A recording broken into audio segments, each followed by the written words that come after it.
Hello everyone, welcome to Chanakya academy Patna. Topic of the day session.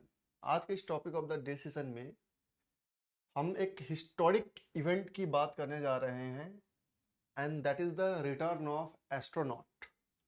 और वो दो astronaut जो रिसेंटली रिटर्न आए हैं इंटरनेशनल स्पेस स्टेशन से आफ्टर 9 मंथ। हालांकि ये गए थे एक वीक के ही पॉइंट ऑफ व्यू से कि एक वीक के बाद रिटर्न आ जाना है, लेकिन जिस व्हीकल से ये गए थे उसमें कुछ टेक्निकल इश्यूज होने लगे थे। हीलियम लीक कर रहा था जिसके कारण से इनके रिटर्न में डिले हुआ। लेकिन finally after 9 month Sunita Williams और विलियम मोर जो है वो रिटर्न आ गए हैं फाइनली। तो आज के इस सेशन में हम इनके इस जर्नी के बारे में और 9 मंथ के दौरान क्या इन्होंने एक्सपीरियंस किया है, क्या कुछ खास रहा है इस इवेंट में, वो डिस्कशन करने वाले हैं।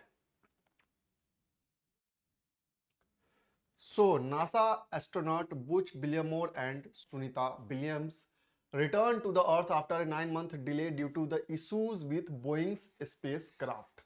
और इस स्पेसक्राफ्ट में कुछ टेक्निकल इश्यूज आ गए थे जिसके कारण से ये डिले हुआ था।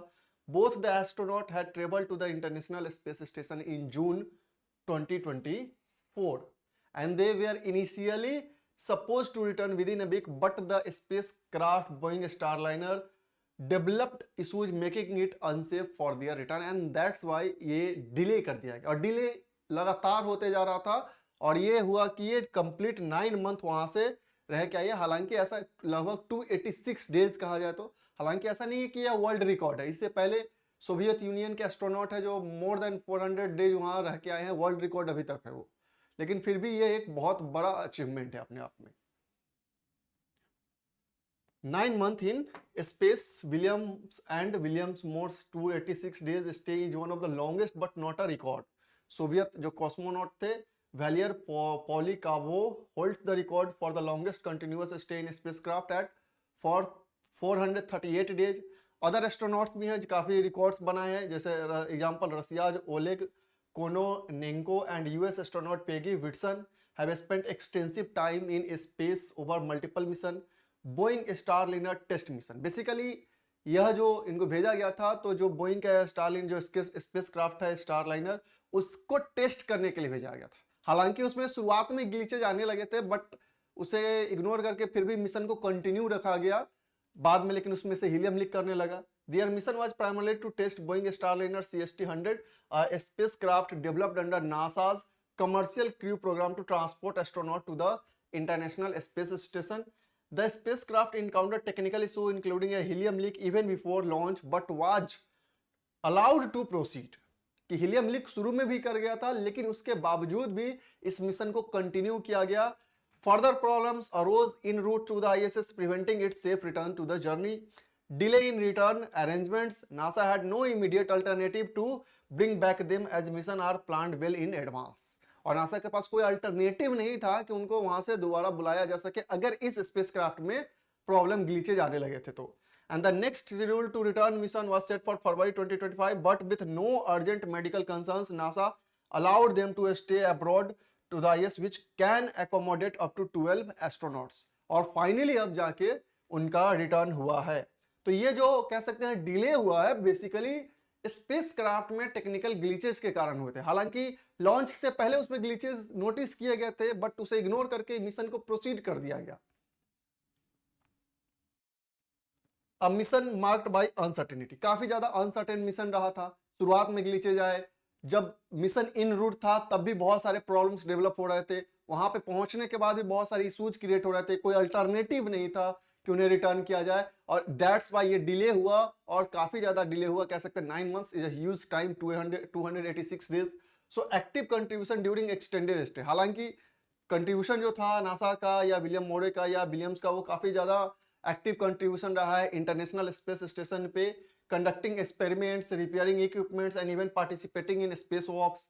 Williams space walking record with 62 hours over 9 space walks, Williams set new record for the most time spent in spacewalking by a female astronaut। Leadership role in space, having prior experience on the ISS, both astronauts adapted quickly। Williams took on the role of station commander 3 months into their stay and held the position until earlier this month. So basically उन्होंने ऐसा नहीं है 9 months में काफी ज्यादा contribute किया है International Space Station पे, काफी ज्यादा उसमें एक्सपेरिमेंट्स कंडक्ट करने में, उसके इक्विपमेंट्स को रिपेयर करने में, इस स्पेस वॉक का एक 62 आवर्स का रिकॉर्ड क्रिएट किया, और साथ ही साथ स्पेस में वहां पे जाके एक लीडरशिप रोल कह सकते हैं, मतलब विद इन जो 9 मंथ का रहा वो काफी ज्यादा एक्टिव लीडर की तरह उन्होंने एक्ट किया, और बहुत सारे जो एक्सपेरिमेंट जो उन्होंने किए उससे बहुत सारे नॉलेज भी गेन हुए हैं, जो कि आगे आने वाले कह सकते हैं रिसर्च वगैरह में काम आ सकते हैं। Scientific opportunity in prolonged stay, जैसा कि जस्ट मैंने बताया कि उन्होंने काफी एक्टिव रोल प्ले किया था। जो इससे साइंटिफिक अपॉर्चुनिटी इमर्ज होते हैं, दे extend stay provides valuable data for NASA's research on the effect of long duration in space mission, कि अगर लॉन्ग ड्यूरेशन कोई स्पेस में रहता है तो क्या इफेक्ट हो सकता है, बॉडी पे क्या इंपैक्ट हो सकता है, हेल्थ पे क्या इंपैक्ट हो सकता है। So the finding will contribute to the studies of muscle and bone loss, brain fluid change, heart disease risk, psychological impact, key concern for future moon and deep space missions. तो basically यह जो एक record रहा है वो काफी ज्यादा अपने आप में कह सकते हैं एक हिस्टोरिकल अचीवमेंट रहा है नासा के लिए, और कहीं ना कहीं इससे जो स्टडी होगा वो फर्दर आने वाले जितने भी कह सकते हैं जो साइंटिफिक इंस्टीट्यूशंस है, चाहे वो नासा है, इसरो है, जाक्सा है, उन सब के लिए ये स्टडी काफी वैल्यूएबल होने वाला है, ताकि आगे के टाइम में जो रिसर्च होगा, जो एक्सपेरिमेंट्स होंगे, जो मिशन लॉन्च किए जाएंगे वो फुली प्लान्ड होगा, ताकि कोई एस्ट्रोनॉट को आने में डिले ना हो, जो स्पेसक्राफ्ट जाएगा उसका फुली कह सकते हैं जांच किया जाएगा, एक्सपेरिमेंट पूरा चेक किया जाएगा कि कोई लीक नहीं हो रहा है, जैसा कि इस बार हीलियम का लीक हुआ था, ताकि आने में कोई डिले ना हो। सो ये एक हिस्टोरिक मोमेंट था। So that's all for today, thank you.